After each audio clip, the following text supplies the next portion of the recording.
Good evening, everybody, and welcome to the Prostate Forum. Tonight, we're honored to have Dr. Percy Lee with us. Dr. Lee, would you introduce yourself, please? Yeah, I'm happy to be here. Thanks for inviting me. I'm Dr. Percy Lee. I'm a radiation oncologist. I have been practicing for about 16 years in this field at UCLA, MD Anderson, and now City of Hope. Particularly, I'm in Irvine, California. We opened a new academic campus in radiation oncology where I direct the radiation oncology program here in Irvine for the last 2 years. I'd like to share some slides. There are not that many, 20 of them, to talk about some of the technical advances in radiation therapy that we offer for prostate cancer. And then I'm happy to take questions related to that or anything that's on your mind. So I'm going to I've titled this City Hope Radiation Oncology Department, Advancing Technology with Expertise, World-Class Expertise. I said I'm at City Hope National Medical Center, but based in Orange County, which is our facility here. The cancer center is built. The hospital is about a year and change away from opening. So that's really exciting for patients in Southern California and particularly Orange County. I think many of you know that some of the pillars for cancer care includes the use of radiation therapy, surgery, and then drugs, systemic therapy.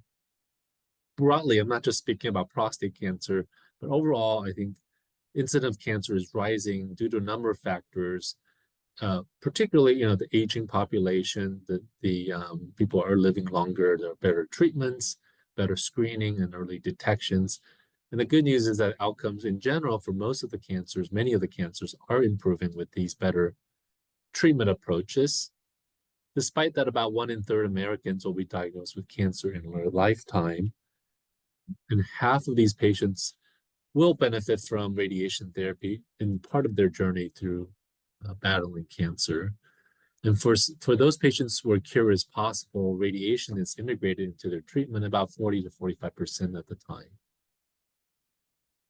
Speaking about radiation therapy, there are challenges in how we've been able to deliver treatment with radiation therapy, and I'll just highlight some of the ones that are important. We rely a lot on imaging. In order to treat cancer, we have to be able to see it, to treat it accurately, and not to treat healthy tissues. Oftentimes, I would say most of the radiation treatment with most technology, there is no treatment during radiation. And that's because we can't always have the X-ray beyond throughout treatment because that's excessive radiation.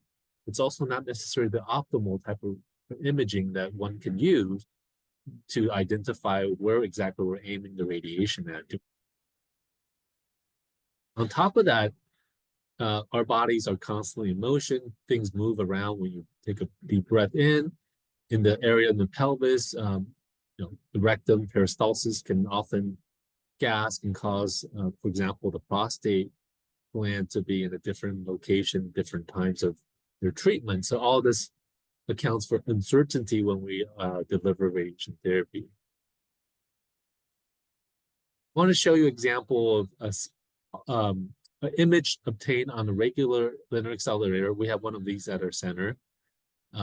It's called cone beam CT. It's how we, in the last 15 years or so, are able to offer what's called image-guided radiation therapy. But the quality of it depends on location and the things I mentioned, breathing artifacts, gas artifacts, and many times, more than often, you can't really see the tumor.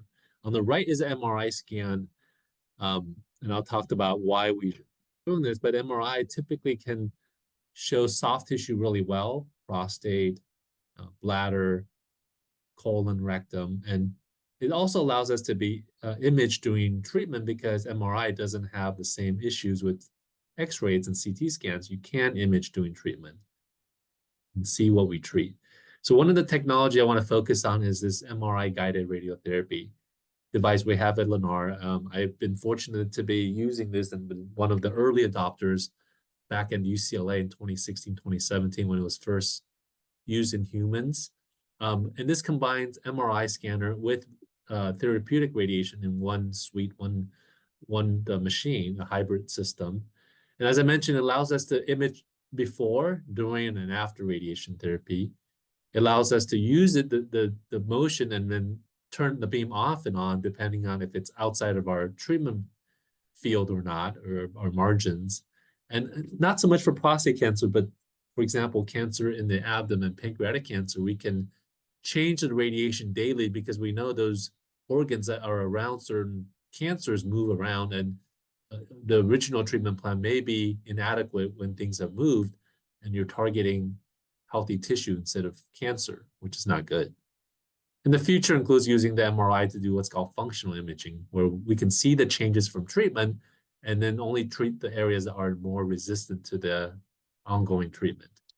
So here are just some snapshot of what this looks like.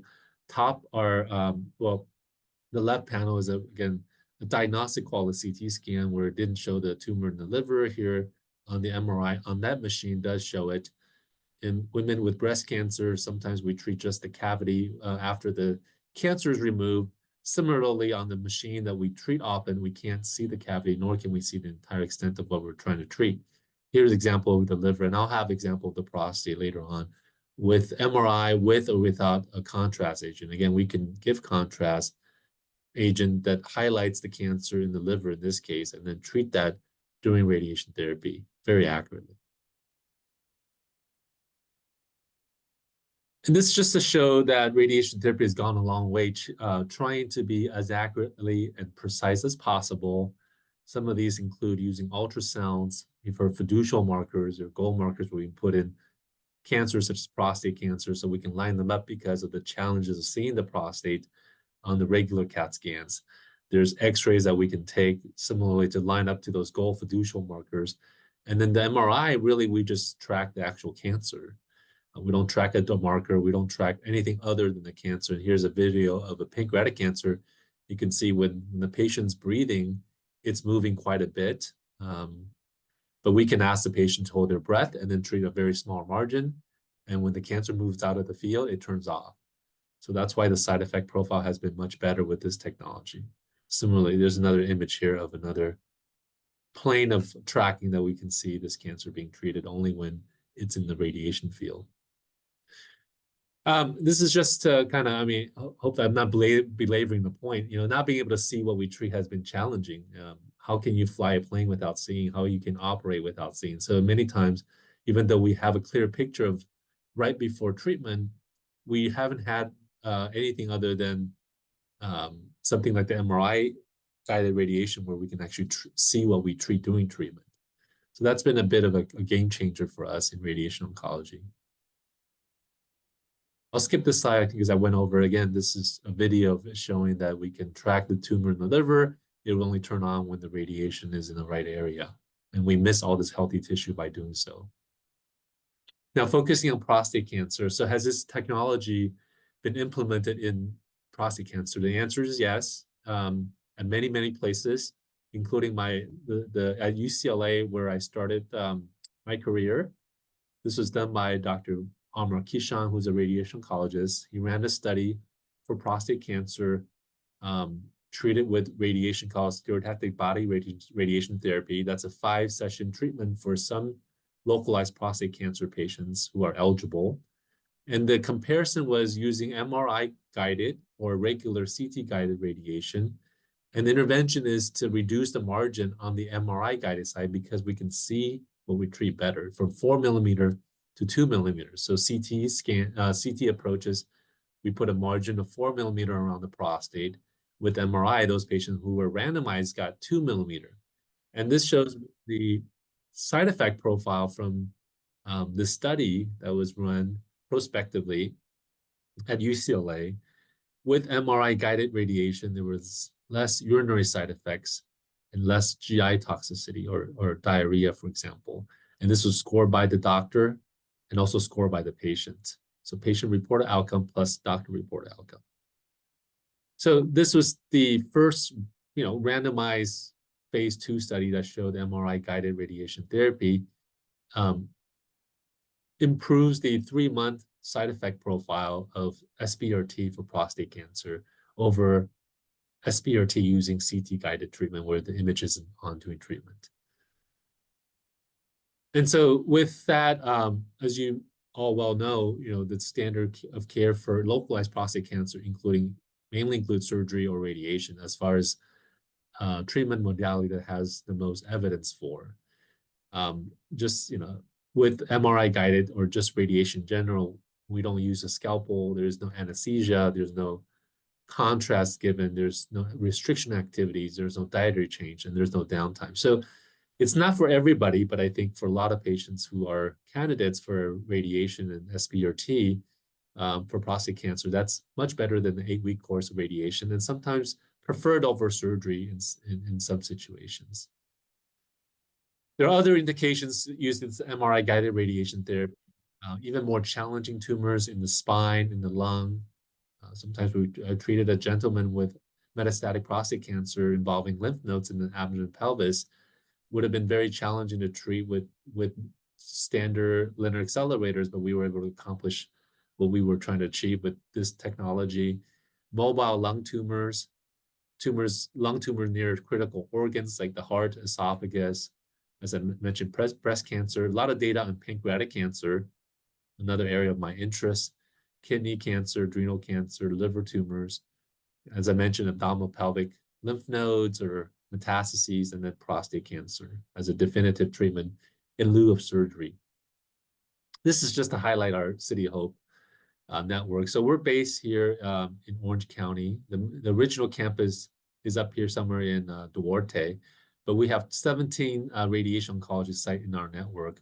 But the main academic sites are in Duarte and in Irvine, and the MR-Linac sits in Irvine. It's the only MR-Linac in our facility across now 4 states at City of Hope. We're in Atlanta, Chicago, Phoenix as well. Here's actually a real live video of a prostate cancer patient we treated early on when we implemented the program. This shows a view of the patient in real time. This is the beam turning on and off. That's the patient's bladder. That's the prostate. That's the rectum. And you can see how accurate and precise we can treat with this technology. The blue is the margin, so that's 2 millimeters beyond what we treat. And historically, it's been 5 to 8 millimeters. And you can see some of the reason why the side effect profile has improved over time, with or without spacer gel placement, for example. Here's, I know this is not prostate cancer, but here's a really exciting treatment of patient with liver metastases or tumors that spread to the liver, and we're treating both of them synchronously at the same time. And only when the patient's holding their breath like this right now, it's turning on. And when the patient takes his regular breath to catch his breath, it will turn off automatically. So, I know this is a short conversation, but I wanted to reiterate MRI-guided radiation therapy has been a big paradigm shift in how we treat prostate cancer and other cancers. It's a combination of complex imaging, managing the body's motion, and ability to replan the radiation while the patient's on the treatment table that wasn't available 7, 8 years ago. It does require the doctors to be somewhat of an expert in this and have a team of experts to accomplish the goal, being on the console, much like surgery, I think. Instead of passively doing the treatment, planning it, and then getting the treatment daily for 8 weeks, we actually have to be in the room to adjust for changes that I showed you. And it's well positioned to show value in healthcare. And then, as I mentioned, uniquely, we have a position here in Orange County in City of Hope. We have other technology. I didn't mean to just focus on MRI guided, but we also have another linear accelerator called Ethos.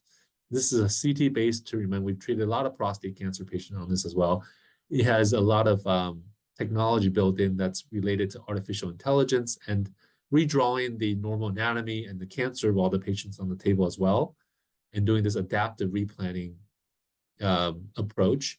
For example, again, if there's gas in the rectum, instead of asking the patients to go to the bathroom, we can possibly treat around that and then avoid the side effects of over-irradiating healthy tissue. Here's an example of this. Here's a cut of the patient's body through the prostate gland at the hip joint. Here are the fiducial marker. Here's the rectum. On certain days, if the rectum's more full, we would just readjust the contours of the prostate, replan the treatment while the patient's on the table, and then avoid overdosing the rectum. Here's a way to, again, to spare the urethra. We can contour that and lower the dose of radiation to minimize side effects related to urinary bothersome side effects of radiation therapy.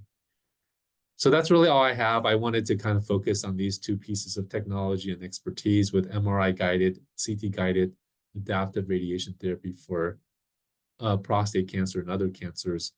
We've treated many patients. We're about to hit a milestone of the 100th patients treated with this technology in Orange County, though I've used it, again, for many, many years.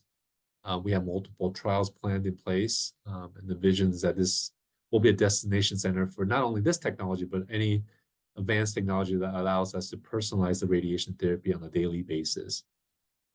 So with that, I'm happy to take any questions related to this or any questions you might have about cancer, prostate cancer, and radiation therapy. This is part of our team, and this is my contact information if you want to reach out to me. I'll leave this up for those who want to do that. Outstanding. Thank you, Doctor. I have a question here from Jeremy. He is 3 years post RPP with recurrence, PSA at 0.2, no Mets on PSA post path, but revealed positive margin on left side bladder neck.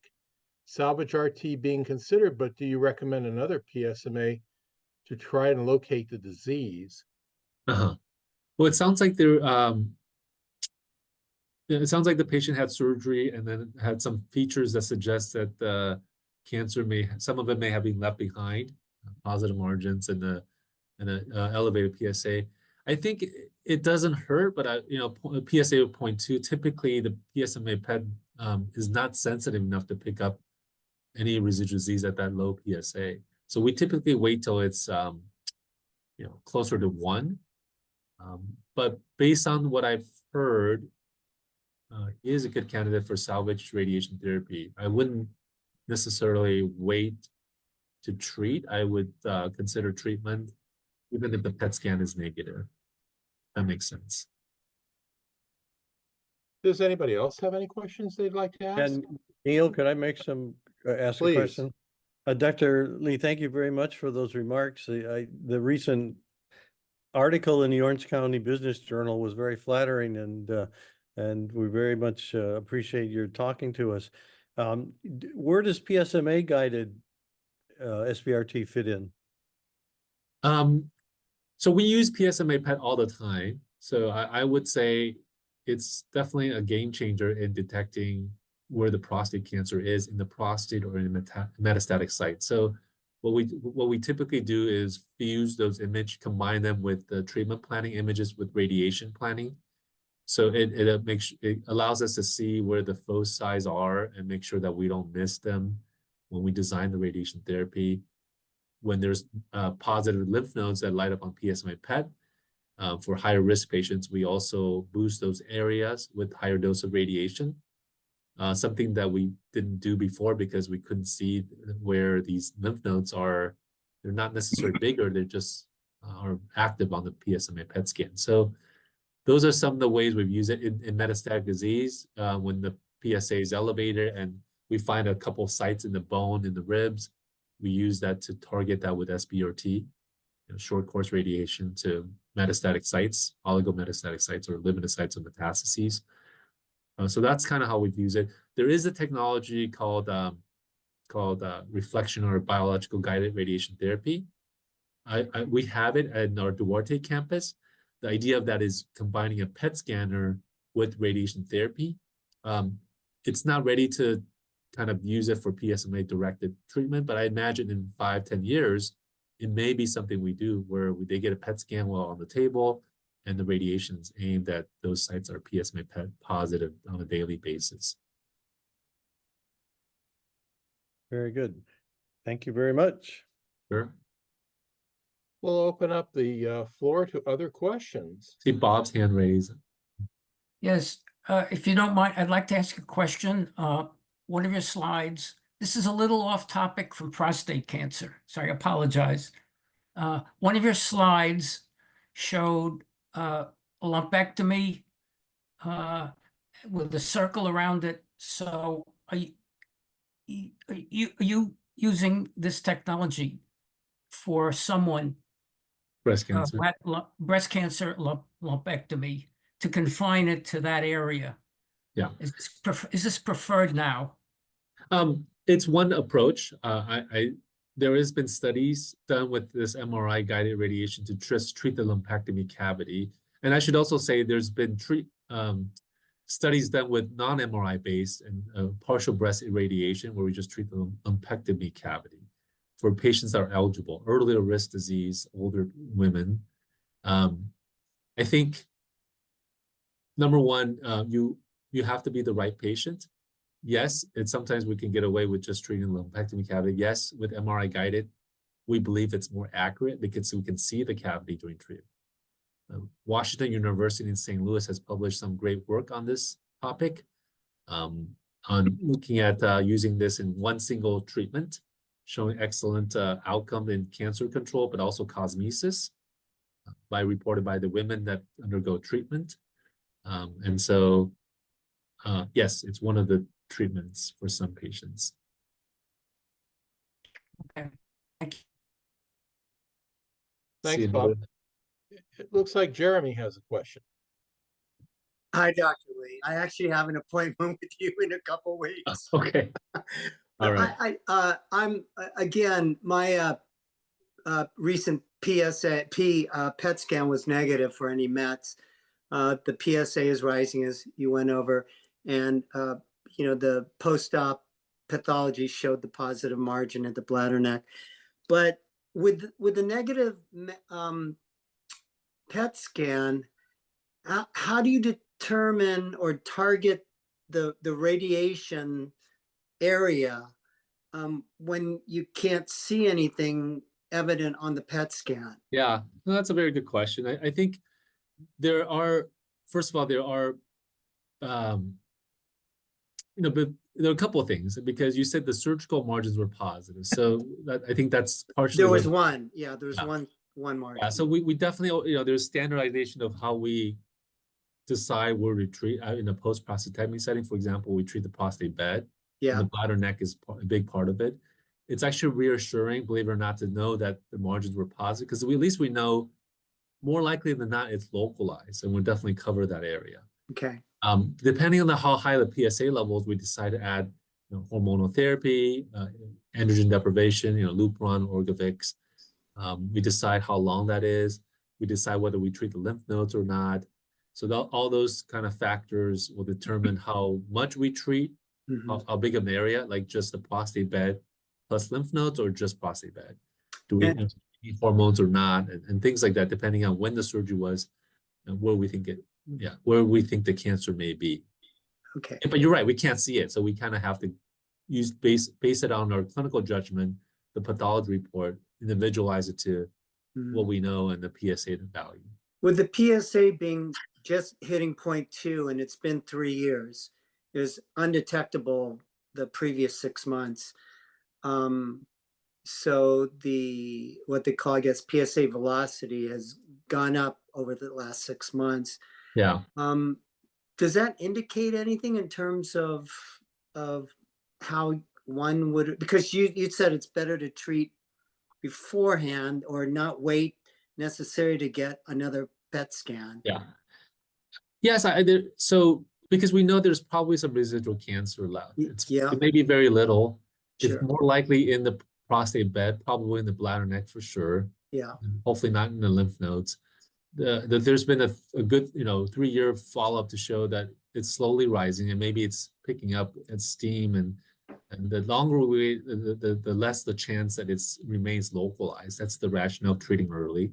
Okay. And then there's another rationale. I think there's a study that looked at patients who had recurrences, biochemical recurrence after surgery, and they either gave hormones plus prostate bed, or hormone pelvic node plus prostate bed, or just prostate bed only radiation. And it turns out that if the PSA is below arbitrary number, about 0.3 to 0.4, pretty low, that the benefit of adding pelvic nodal radiation may not be there. So you can get away with potentially just prostate bed radiation plus hormonal therapy.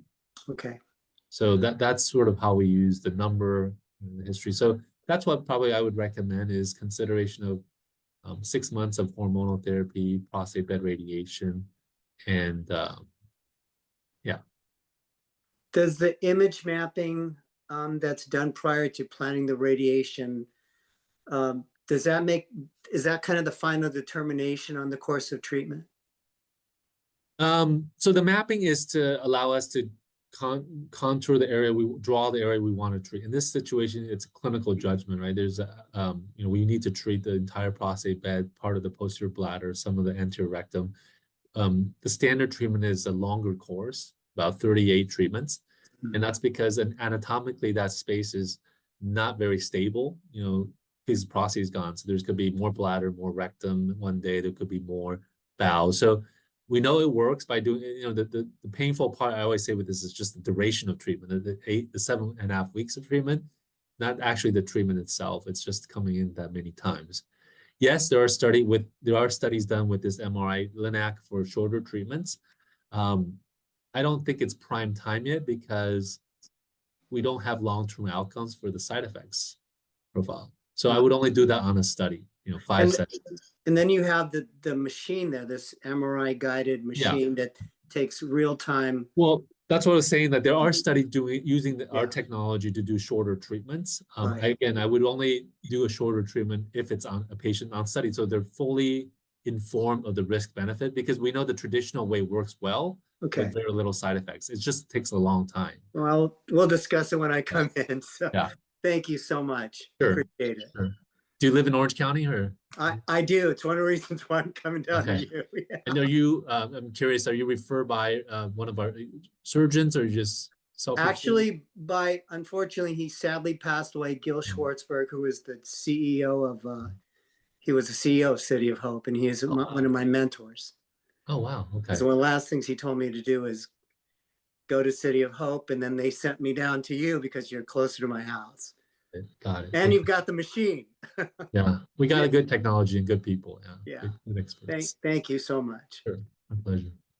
It looks like we got a question from Steve about radiation. How many times can you get SBRT?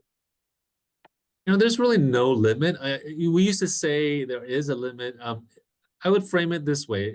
Where the tissue has been radiated, it's always more challenging to radiate the same tissue. So retreatment of the same area is generally more toxic than not. But a patient can have a rib lesion treated 1 year. The next year they could have a pelvic bone treated. Really, I've treated patients over 12, 15 times successfully when things show up in different parts of the body, and in combination with systemic therapy, we've kept them, well and alive as best as possible with good quality of life. So have we retreated an area? Yes, it just takes maybe, sometimes we will use the MR LINAC because it can see things better when we irradiate the same area because it didn't work the first time or it came back 3 years later. It's just that we have to be more careful, and we have to have even more expertise in doing this type of reirradiation so that we don't cause serious complications from that, bleeding or fistula formation, a hole somewhere. But yeah, I think I've done treatment for patients over many, many times in a single patient if they needed it.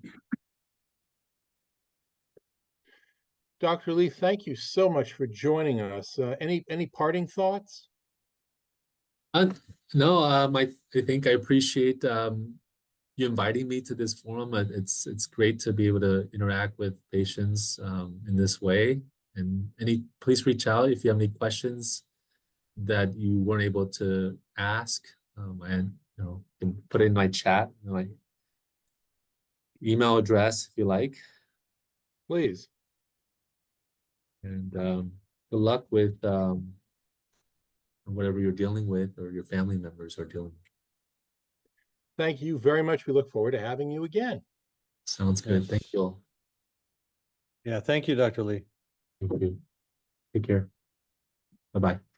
The Prostate Forum has been active for more than 30 years, offering information, education, and hope to anyone affected by prostate cancer. We host online support groups twice a month on the 2nd and 4th Tuesday. These sessions provide a safe place to share experiences and support each other. To stay informed about upcoming meetings, simply register on our website, prostateforum.org. On the fourth Tuesday of most months, we offer special presentations just like this one, featuring leading experts in prostate cancer. These sessions provide valuable insights and the latest information on treatments and research, helping you stay informed and empowered. You can find almost 100 previous presentations on the website at prostateforum.org/presentations. And if you subscribe to this YouTube channel, you'll be notified when new presentations are released. Finally, remember, you can make a difference. The Prostate Forum is an all-volunteer organization, so we always can use your help to help others. Consider volunteering your time or making a donation to support our work. Your time and expertise can be used to organize support, for outreach, for content creation, and for website maintenance. And your donations help us continue to provide these vital resources and support services. Visit our website to learn more about how you can get involved, make a donation, and have a positive impact.